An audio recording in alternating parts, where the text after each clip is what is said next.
Hey y'all, it's St. Pam again. Today I'm going to be talking about a tweet that a lot of you have probably seen. It came out on September 1st, at least that's when I saw it. Some of you may have seen it before from different sources or after, whatever the case is, but I saw it on September 1st from Jennifer Wright. Um, or it was retweeted by someone on my friends list, but the original person was Jennifer Wright.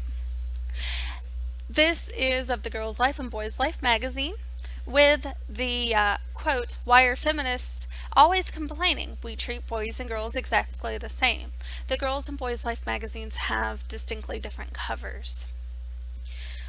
Now, this is misleading, but let me go on over the article that I saw about it as well on somecards.com. I'll put the link in the description. And the title for this tweet says everything about the difference in how boys and girls are treated. Writer Jennifer Wright only had to walk through a magazine aisle to find this perfect example of how we treat boys and girls differently. She tweeted a side-by-side comparison of a magazine meant for girls and one for boys on Thursday. And then we have the image, which you'll see in the video. Here's the problem I have with this. The only thing these two magazines have in common is a similar name. They were founded in drastically different years by drastically different people. One is made by the Boy Scouts and the other by a woman. Her name is, just a sec, I had it, Karen Bachram, sorry. But that's the person who owns the company that makes that magazine, right? Well, they do cover that a little later. You'll notice that the Girls' Life magazine does have different headlines than the boys. The Girls magazine headlines has headlines like "Wake Up Pretty" and "Your Dream Hair" which seem more ridiculous paired against the Boys' Life magazine, which is "Explore Your Future." And they do acknowledge that Boys' Life was created for Boy Scouts, while Girls' Life is just a lifestyle magazine. Apparently there's not a Girl Scout book, but hey, guess what? If you're in the Girl Scouts or if you're one of their little leaders or whatever, you can see if you can make one yourself instead of trying to get this company to change how they're making theirs. But that, I digress a little. They go on to say that the message is clear: girls should learn how to be pretty, boys should learn how to be successful. In the day that her tweet has been up, it was shared a lot of times, but of course, as you would expect, not all of the responses have been positive. Mine's one of those. Now, see, the problem here is that this is extremely misleading. They got these two books that are supposedly perfect examples of the differences between boys and girls, but they don't go on to talk about what other topics are in these magazines as a general rule. Girls' Life magazine, for example, covers, at times, sexual abuse. Well, that's pretty important considering there are a lot of boys and girls who are abused. Maybe Boys' Life covers that as well. Maybe not. I would hope that there would be a boy-focused magazine that would cover this because it is something that boys have to go through, but they don't talk about it as much. I know it can take girls a while, but there's a higher female sexual abuse rate because women talk about it more than men. But it does happen to men too. They also cover racism. That's also very important. We want people to understand what racism is, and we do want them to understand how to avoid it. So I hope that things like that are in the Boys' Life magazine as well, or in a boy-focused magazine, even if not that specific one, because that's a very important topic. They also cover how you may be developing feelings for boys, though for girls out there that may not be heterosexual, I would hope that maybe they also focus a little on how you may be feeling about other girls, or maybe there's a magazine out there that focuses on that.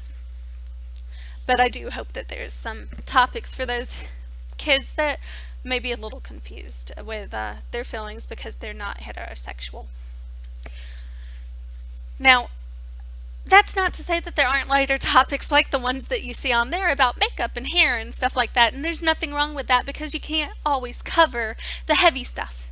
You gotta have light stuff in there too.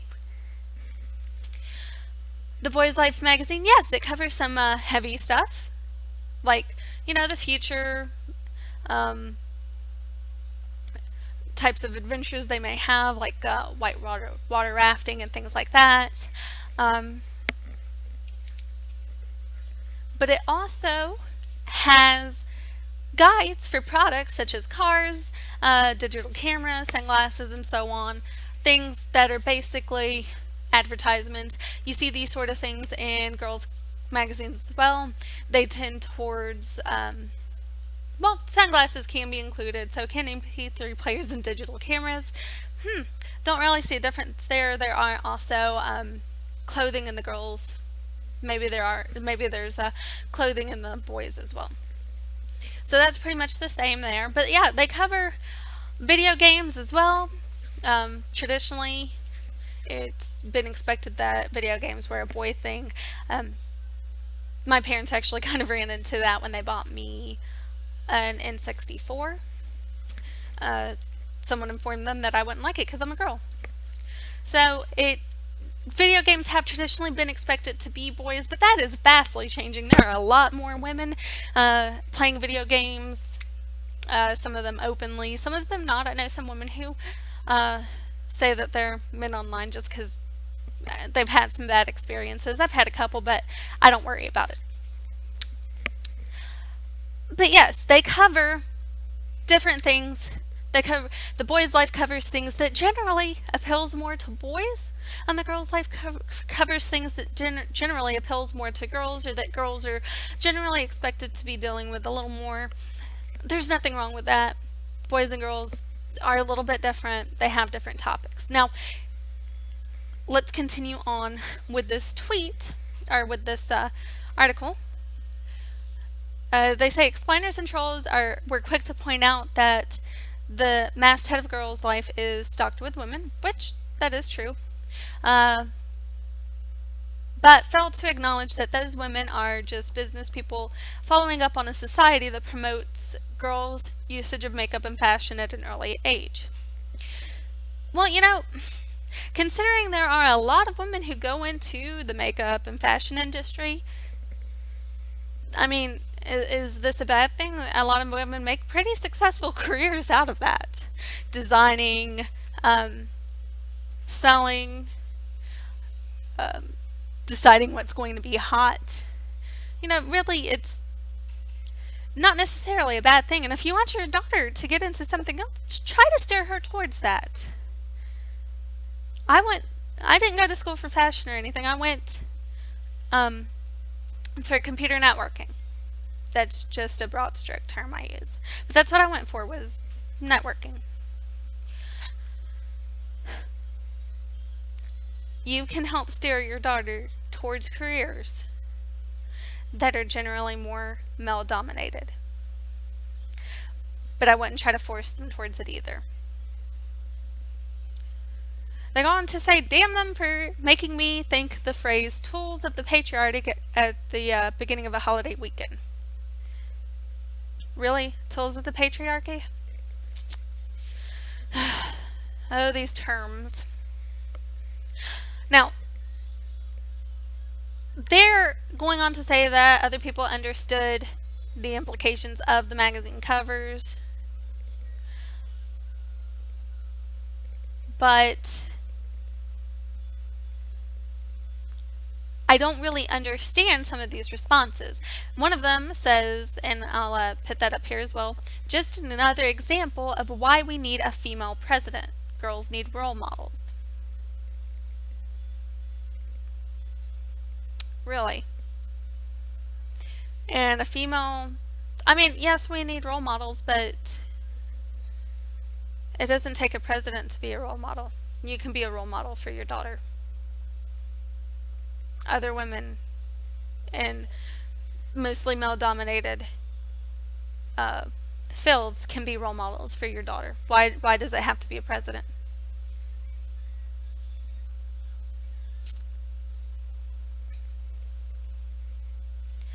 There's another tweet that shows images of the difference in pants for boys and girls, and it shows the boys being loose fitted and it shows the girl wearing skinny jeans.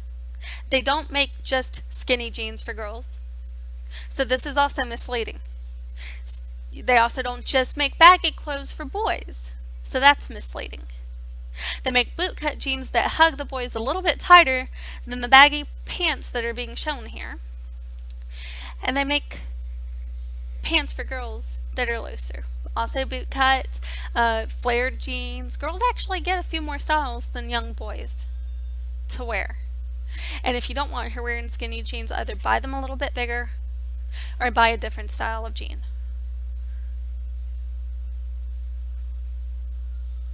Now, it ends with, ironically, some found the boy's life cover to be sexist as well, stating that a boy's only value was placed on their career instead of their being. It kind of feels like an argument for argument's sake, but let's take that note. Instead of separating boys and girls before they've even made it to middle school, how about making one magazine that appeals to both and naming it Kids Life? Well, you know what? Do that.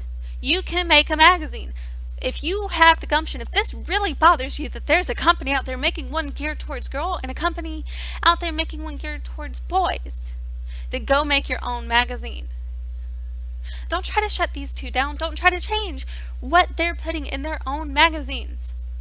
They are directing their magazines towards their target audience. And you know what? There are magazines out there that are directed towards kids. Or at least there used to be.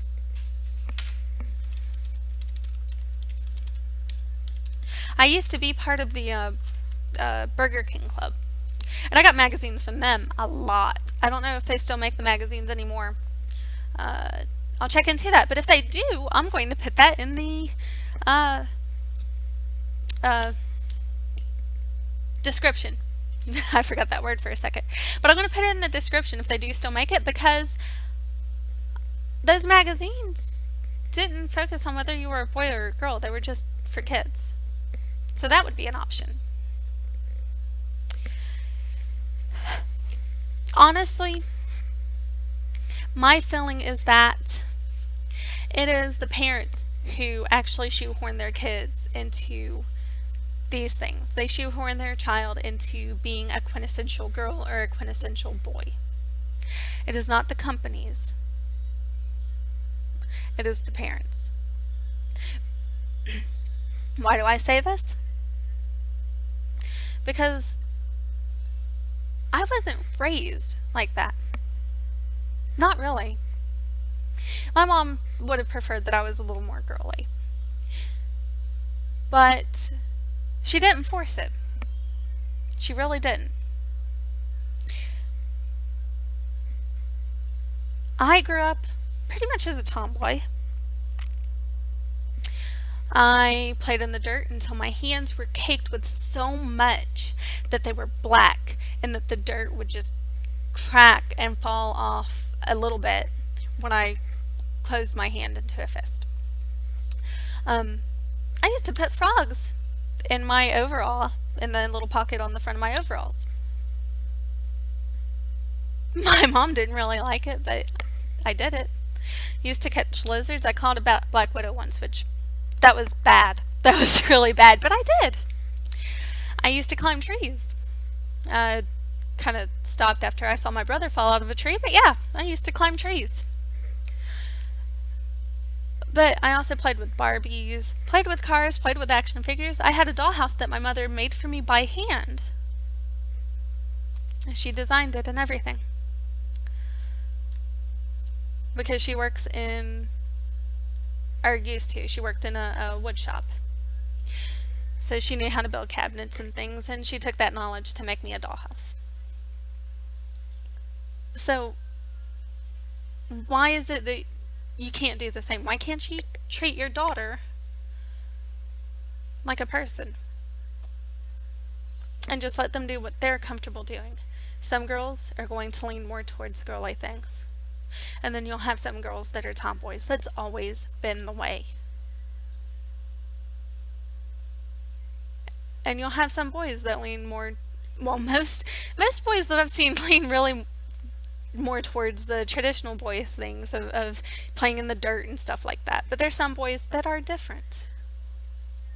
And there's nothing wrong with that either. I've got two little boys. One of them's too young to really give anything but baby toys and stuffed animals to. But the other one, if he wants to play with my dollhouse because I still have it, I let him. If he wants a Barbie, I don't care. He can have a Barbie. Mostly he plays with action figures and Angry Birds and Ninja Turtles and Legos and stuff like that.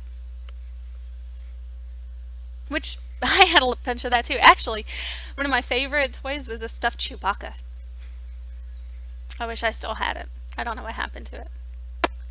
But yeah, that was one of my favorite when I was a kid. I remember it. It was awesome. I miss it. I'm using that. I'm using myself as an example. And I'm using my boys as an example. And there's been other people who do this. They don't worry about the world outside. They just raise their child. If you raise your child not to follow traditional gender roles, then they won't. Or maybe they will, and that's okay too. There are some families that function perfectly with a traditional mother staying at home with the children and a traditional father who works. There's nothing wrong with that. Anyway, that's all I have. Again, I'm going to check to see if they do still have the Burger King Club magazine. If they do, I'll put that in the description for you because that would be awesome. That would be a good way to get a kid magazine without having it be girls or boys. But yeah, that's all I have. I hope you all have a great night, and please let me know what you think in the comments below. If you liked it, if you hated it, whatever, just let me know. If you did like it, subscribe. Please give me a like, please. That would be awesome. But yeah, thank you. Have a wonderful night.